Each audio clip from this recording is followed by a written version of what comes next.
Hi అండి, అందరికి welcome back to my channel. ఈ రోజు మన ఛానల్లో ఎమ్మీగా ఎగ్ సేమియా రెసిపీని ఎలా ప్రిపేర్ చేసుకోవాలో చూపించబోతున్నానండి. చాలా బాగుంటుంది, పిల్లలైతే చాలా ఇష్టంగా తింటారండి. ఈ రెసిపీని మార్నింగ్ బ్రేక్ఫాస్ట్ గాను లేదా ఈవినింగ్ స్నాక్స్ గా అయినా చేసి పెట్టొచ్చండి. ఎగ్ నూడిల్స్ లాగా ఎగ్ సేమియా అన్నమాట. చూస్తుంటేనే నోరూరిపోతుంది కదా. చాలా సింపుల్ గా ప్రిపేర్ చేసుకోవచ్చండి. ఈ ఎగ్ సేమియాని సింపుల్ అండ్ టేస్టీగా ఎలా ప్రిపేర్ చేసుకోవాలో చూసేయండి. నాదొక స్మాల్ రిక్వెస్ట్ అండి, మన ఛానల్లో వీడియోస్ గనక ఫస్ట్ టైం వాచ్ చేస్తున్నట్లయితే ప్లీజ్ సబ్స్క్రైబ్ చేసుకుని పక్కనున్న బెల్ ఐకాన్ కూడా క్లిక్ చేయండి. ఈ ఎగ్ సేమియాని ప్రిపేర్ చేసుకోవడానికి ముందుగా స్టవ్ ఆన్ చేసి ఒక కళాయి పెట్టుకొని, కళాయి కొంచెం హీట్ అయిన తర్వాత ఇందులోకి 1 కప్పు వరకు సేమియాని యాడ్ చేసుకోవాలి. మంటని మీడియం టు లో ఫ్లేమ్ లోకి అడ్జస్ట్ చేసుకుంటూ 2 లేదా 3 నిమిషాల పాటు సేమియాని అయితే కలర్ చేంజ్ అయ్యే వరకు వేయించుకోవాలండి. ఇందులోకి ఆయిల్ ఏమి వేయాల్సిన అవసరం లేదండి. చూసారు కదా, కొంచెం కలర్ చేంజ్ అయిన తర్వాత 1 కప్పు సేమియాకి నేను 2 కప్పుల వాటర్ని అయితే యాడ్ చేసుకుంటున్నానండి. ఎక్కువ పోసుకున్న పర్లేదు. నీళ్లు పోసుకున్న తర్వాత ఇందులోకి 1 టేబుల్ స్పూన్ వరకు సాల్ట్ని కూడా యాడ్ చేసుకోండి. ఇలా ఉడికించుకునేటప్పుడే మనం ఉప్పు వేసుకున్నామంటే సేమియాకి బాగా పడుతుంది. తర్వాత వేసినా అంతగా కలవదండి. ఇప్పుడు ఈ సేమియాని మధ్య మధ్యలో కలబెట్టుకుంటూ 5 లేదా 6 నిమిషాల పాటు కుక్ చేసుకోవాలండి. మరీ మెత్తగా ఉడకనవసరం లేదు, 80% ఉడికితే సరిపోతుంది.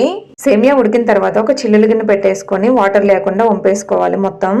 వాటర్ మొత్తాన్ని వంపేసుకున్న తర్వాత ఇప్పుడు సేమియా మీద కూల్ వాటర్ ను పోసామంటే సేమియా అనేది కొంచెం చల్లారిన తర్వాత అతుక్కోకుండా ఉంటుందండి. ఇప్పుడు ఈ సేమియాని వాటర్ మొత్తం కారిపోయేదాకా పక్కన పెట్టేసుకుందాం. నెక్స్ట్ వచ్చేసి ఇక్కడ నేను 1 కప్పు సేమియాకి 3 eggs తీసుకున్నానండి. ఇదే కళాయిలోకి 1 టేబుల్ స్పూన్ వరకు ఆయిల్ వేసుకొని 3 eggs పగలగొట్టి వేసుకోండి. అలాగే 1/2 టేబుల్ స్పూన్ పసుపు, 1/2 టేబుల్ స్పూన్ కారం, కొద్దిగా మిరియాల పొడిని కూడా వేసుకోండి. అలాగే కొద్దిగా సాల్ట్ని కూడా యాడ్ చేసుకోండి.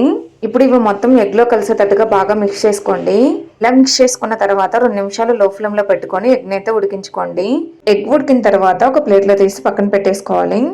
నెక్స్ట్ ఇదే కళాయిలోకి 2 టేబుల్ స్పూన్ వరకు ఆయిల్ వేసుకొని ఆయిల్ కొంచెం హీట్ అయిన తర్వాత సన్నగా తరిగి పెట్టుకున్న ఉల్లిపాయ ముక్కలు, అలాగే క్యారెట్ ముక్కలు, క్యాప్సికమ్ లో విత్తనాలు తీసేసి ఇలా పీసెస్ గా కట్ చేసి వేసుకోవాలి. ఇలా ముక్కలు మొత్తాన్ని యాడ్ చేసుకున్న తర్వాత మంటని హై ఫ్లేమ్ లో పెట్టేసుకొని 2 నిమిషాల పాటు కుక్ చేసుకోండి. ముక్కలు వేగిన తర్వాత ఇందులోకి ఉడికించి పెట్టుకున్న సేమియాని కూడా యాడ్ చేసుకోవాలి.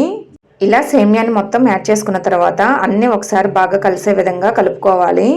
మంటని మీడియం ఫ్లేమ్లో పెట్టుకొని సేమియాని అయితే మిక్స్ చేసుకుంటూ ఉండండి. కొంచెం వేడిన తర్వాత వేయించి పెట్టుకున్న ఎగ్ను కూడా ఇందులోకి వేసుకోవాలి.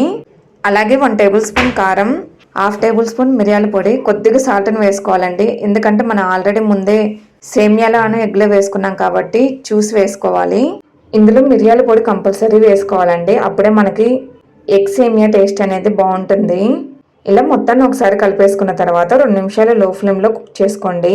2 నిమిషాల తర్వాత స్టవ్ ఆఫ్ చేసేసుకోండి. మీరు కావాలంటే ఇందులోకి కొత్తిమీరను కూడా సన్నగా తరిగి వేసుకోవచ్చు.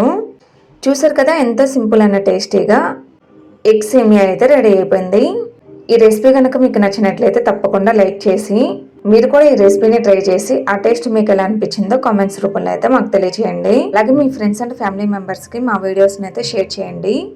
Thank you for watching. Next వీడియోతో మళ్ళీ కలుద్దాం. Bye bye.